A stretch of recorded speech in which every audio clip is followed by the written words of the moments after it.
I have seen and killed real evil. I'm not talking about people. Well, I've killed plenty of them too. But no man compares to real evil. No man is capable of the same atrocities and chaos that real evil inflicts.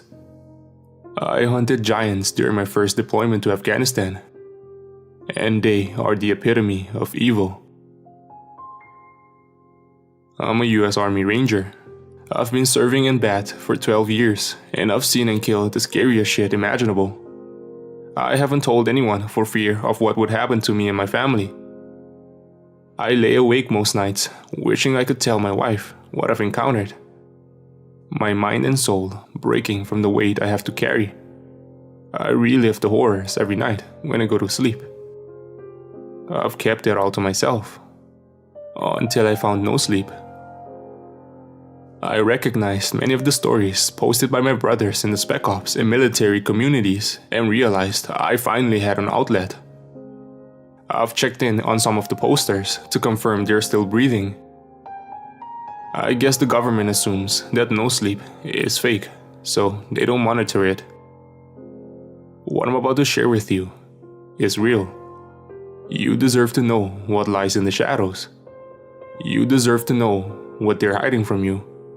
And you deserve to know about the men and women that have sacrificed their lives to keep the forces of evil at bay.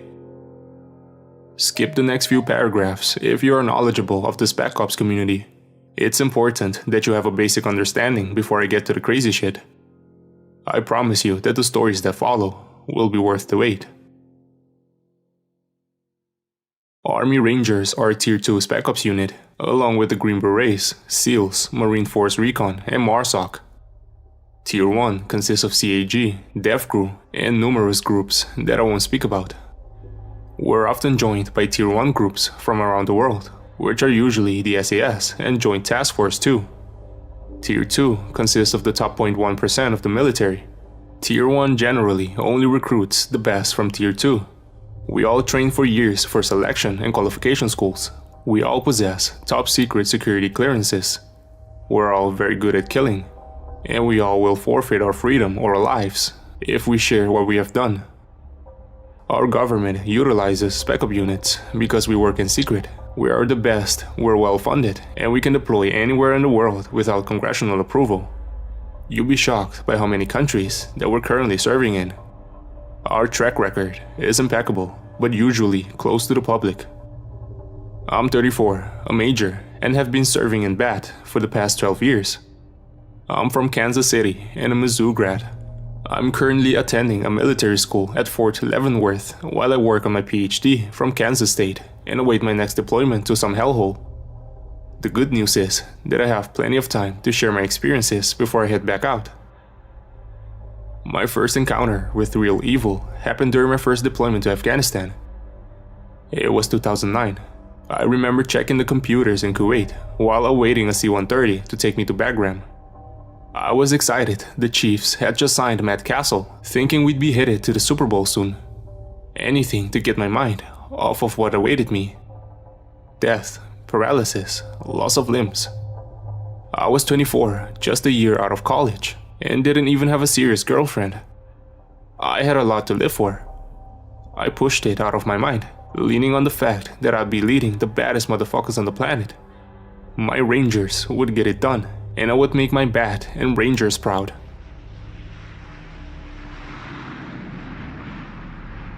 I flew into Bagram at 2200 hours with a couple dozen other soldiers, wearing our bulletproof vests and Kevlar helmets. The C-130 was dark, only the dim green lights illuminating the inside. Those around me glowed like an alien green. The pilot gave us a warning to strap in as he began his descent, circling over the airfield and shooting flares to ensure no RPGs could hit us on the way down. Some fobbit whimpered and cried in the corner, while an NCO making contact with me yelled at the soldier to stop being a bitch as he rolled his eyes with a small grin. The ramp lowered, slamming hard on the cement runway with a loud metallic crack. I grabbed my gear and head out into the dark. A huge staff sergeant yelled, "LT, get your shit and follow me." Staff Sergeant Vasquez, 6'5" and built like a brick shithouse, shaved head, looking like the Hispanic version of The Rock. He led me to the hooch in the Spec Ops gated community on base. It was a storage container, which had 3 sleeping quarters divided by plywood. He told me to throw my gear on and head to the Tactical Operations Center. The commander had a mission for me. I stood in the TOC in full gear, M4 hanging from my sling and Glock in a leg holster, looking at the dozens of TV screens and soldiers monitoring radios. The room was full of chatter. Too much chatter. Something big was going on. My commander, Lieutenant Colonel Williams, introduced himself, telling me I was in the big leagues now, shut the fuck up and do exactly what Captain Stone said. He then ushered me into a side room. I looked around and realized this wasn't going to be a normal mission. Staff Sergeant Vasquez sat at a table with 8 others, their sleeves bare, no ranger scrolls. I realized it was an 8-man team of Green Berets. My commander started his brief. Team 329 went missing approximately 4 hours ago in a desolate portion of the LSA Mountains. Their last transmission came in broken. They were escorting a CIA operative to a cave high in the mountains.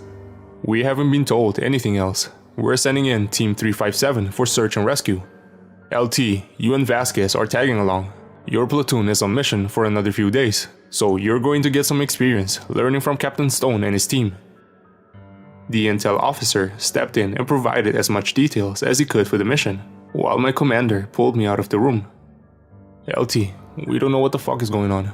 The CIA are being shitbags as usual. They left the teams and us in the dark. I want you and Vasquez to gather as much intel as possible while you're there. These fuckers are getting our guys killed, and we don't know what for. I met Captain Stone and his team at their vehicles, 3 Humvees that had been stripped down. They basically looked like dune buggies with miniguns mounted on top. Captain Stone looked me in the eyes. He had a steely resolve, but there was worry behind his eyes. He raised his hands above his head and said, "LT, aim high." I responded, "Roger, sir, hit shots," gathering that he meant the enemy had body armor on. He looked at me again, fiercely serious, and fully extended his arm above his head. "No, aim high." I nodded and we all loaded into the vehicles.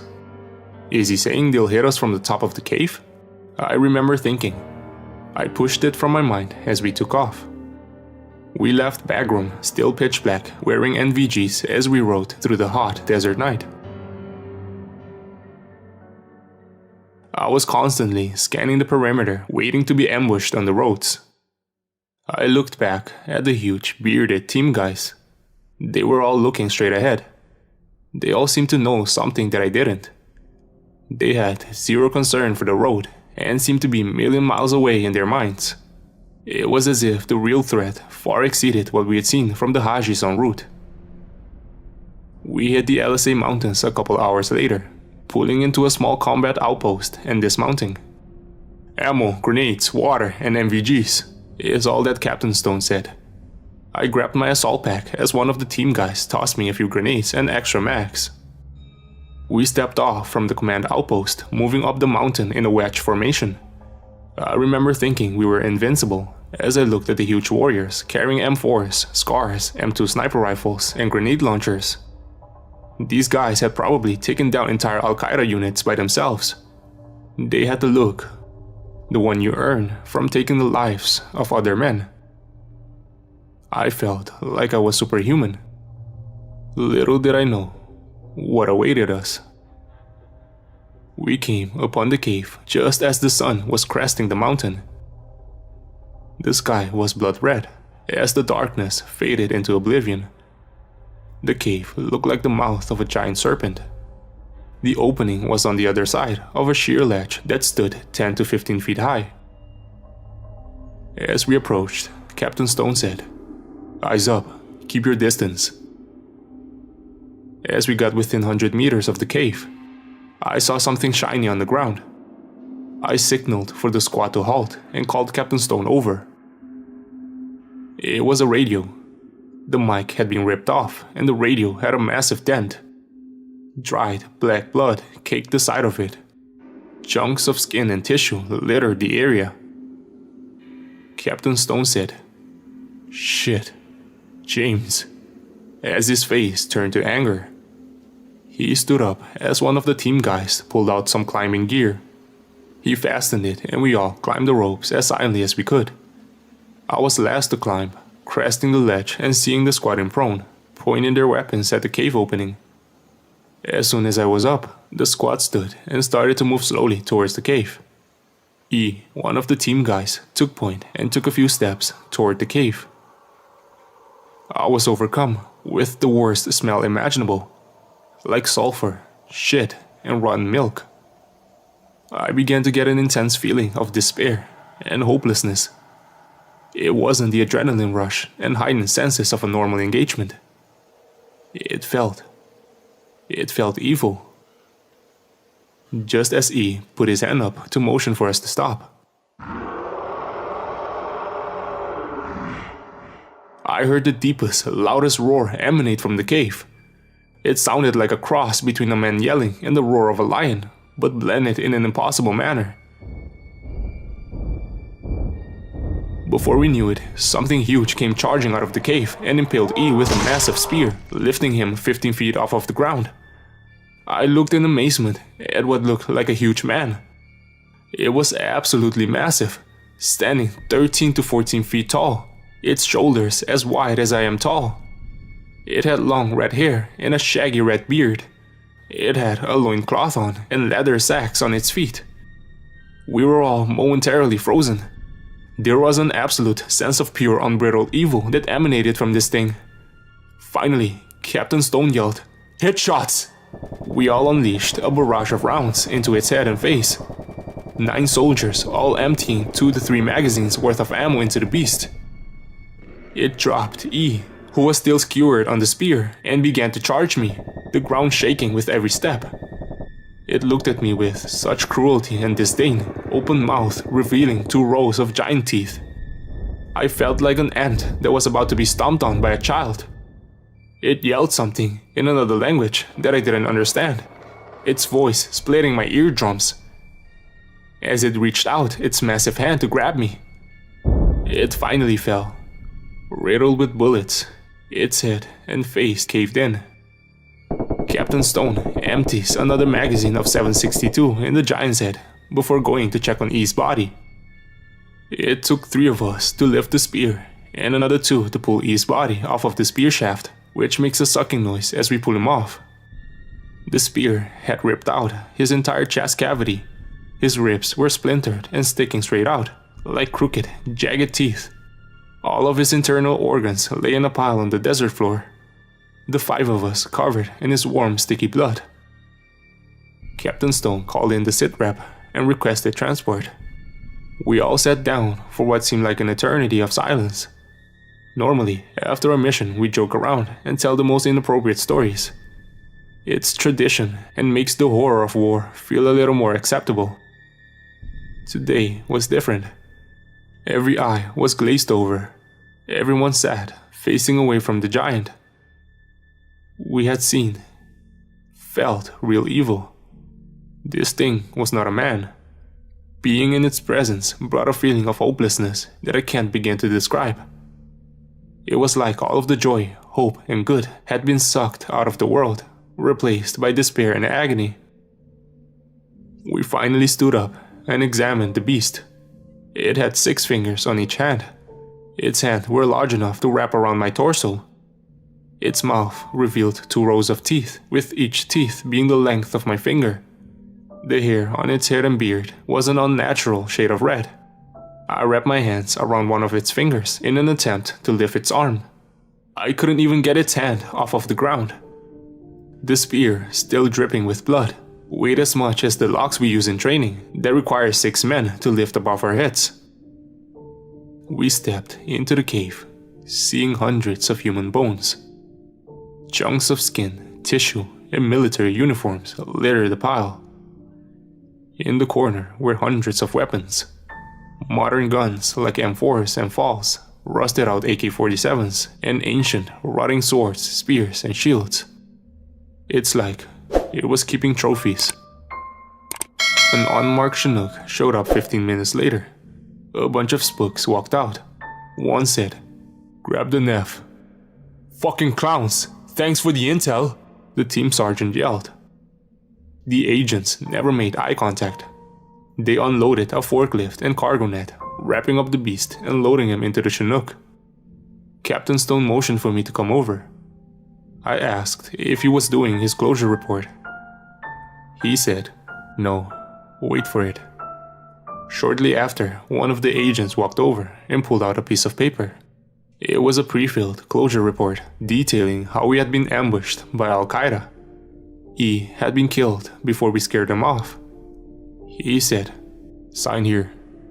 Captain Stone signed and motioned for me to do the same. With a threatening look, the agent said, "You can never speak of this." He turned to walk away, and I asked, "What's a Neff?" He paused momentarily, then walked off. When we returned to Backroom, we did a full debrief. Some spook sat in the corner the entire time to ensure we didn't speak about the giant. After the brief, my commander told me to shower and meet him at the smoke pit in 20 minutes. "Ditch your electronics." Lieutenant Colonel Williams handed me a cigar as I approached the smoke pit. He asked me what I had actually seen on mission, and then explained to me that 6 other teams had encountered this giant. Most were less lucky than we were. He informed me that he was trying to figure out what the hell they were. And he did, eventually. But that's a story for another day. My first engagement with the giant set off a chain of events that brought me to the truth of those evil beings. After the mission was over, I was approached by one of the team guys. He removed his hat to reveal a kippa underneath. "Sir, do you want to know what that thing said to you when it charged?" he asked. I nodded without hesitation.